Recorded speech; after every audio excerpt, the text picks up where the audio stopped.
استاد علی میریم بحث نامهای الله سبحانه و تعالی و اون هم المجید.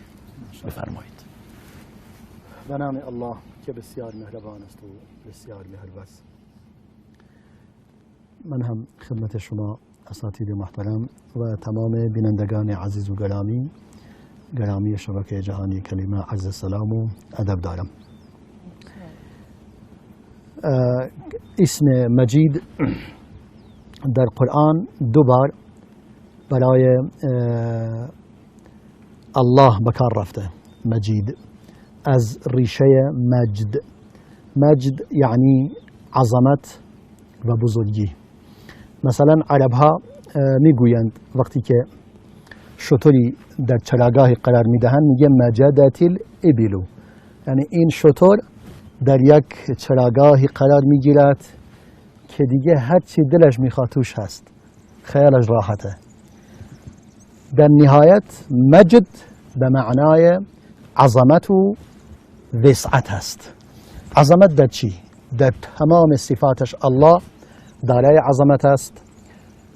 مثلا الله رحیم است، یعنی الکامل فی رحمته، در رحمتش کامل است. الله حلیم است، کامل در حلمش. الله قدیر است، کامل در قدرتش. الله شهید است، کامل در شهادتش. شهادت به معنی دیدن و گواهی دادن و دیدن، چون شهادت برای دو تا هست. ما شهید داریم یعنی شهود داریم و شهادت داریم. شهود به معنی حاضر و ناظر، شهادت هم برای ادای آن گواهی. در نتیجه یعنی در تمام صفات الله علیم است، اما کامل فی علمه، در علمش کامل است.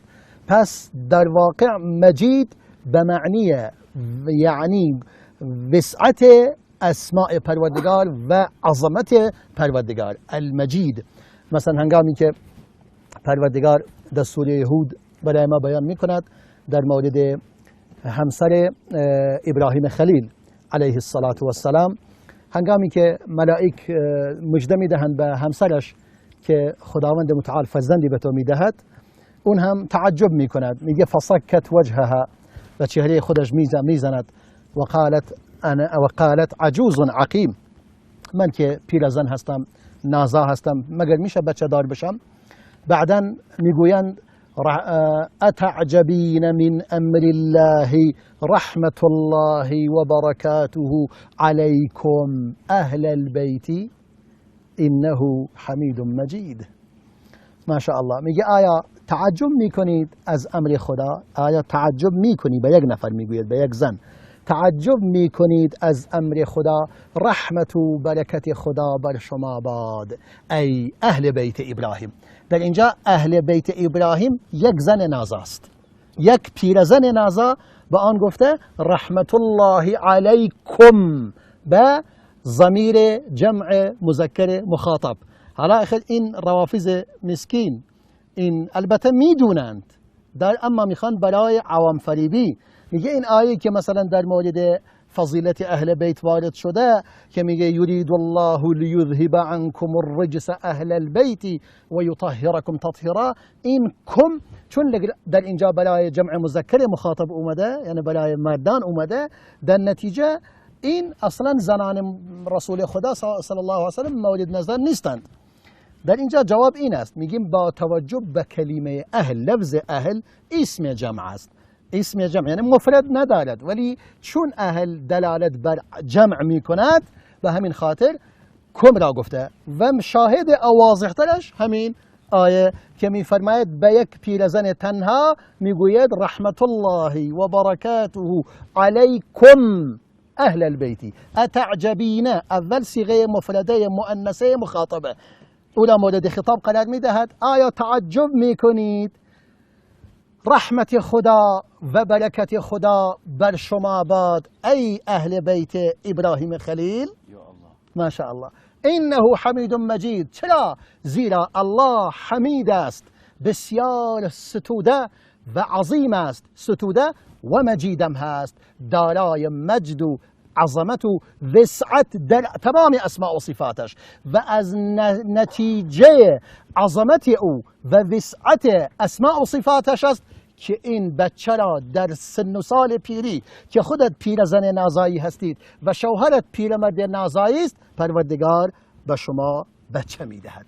در اینجاست صفت حمید و مجید کاملا پیدا می شود و نشانه وسعت اسماء و صفات پروردگار است. وگرنه بر اساس اسباب و مسببات باید زن در سن جوانی باشد، مرد در سن جوانی باشد که پروردگار به آنان بچه بدهد. اما وقتی که مرد پیر شد، زن پیر شد، نازا بود، این دیگه تنها وسعت رحمت پروردگار شامل حالش می شود. تنها وسعت یعنی ود و محبت پروردگار شامل حال آنان شده و این در اون سنین پیرمردی و پیرزنی به آنان فرزندی عطا می کند. پس در اینجا حمید مجید، یعنی الله هم حمید است، ستوده و محمود است. امام بیهقی می فرماید حمید به معنی محمود در چه صورتی این یعنی مجید است؟ حمید در چه صورتی مجید است؟ میگه المحمود المنیع، به شرط این که هم منیع باشد، قدرتمند باشد، هم محمود باشد.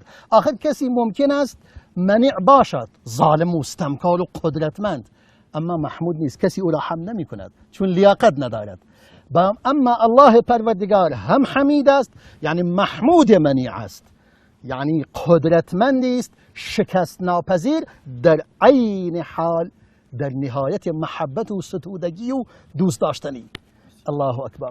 و در یک آیه دیگری وجود دارد ذو العرش المجید، ذو العرش المجید، یعنی پروردگار صاحب عرش است و پروردگار المجید است به صورت مطلق، به الف و لام تعریف، یعنی کل عظمت و بزرگی را داراست. و این است که ما در آخر دستور در تشهدمان میخونیم و صلوات بر رسول خدا صلی الله علیه و سلم میفرستیم. اللهم صل على محمد وعلى آل محمد كما صليت على إبراهيم وعلى آل إبراهيم إنك حميد مجيد. متشكرم أستاذ عبد الحميد علي.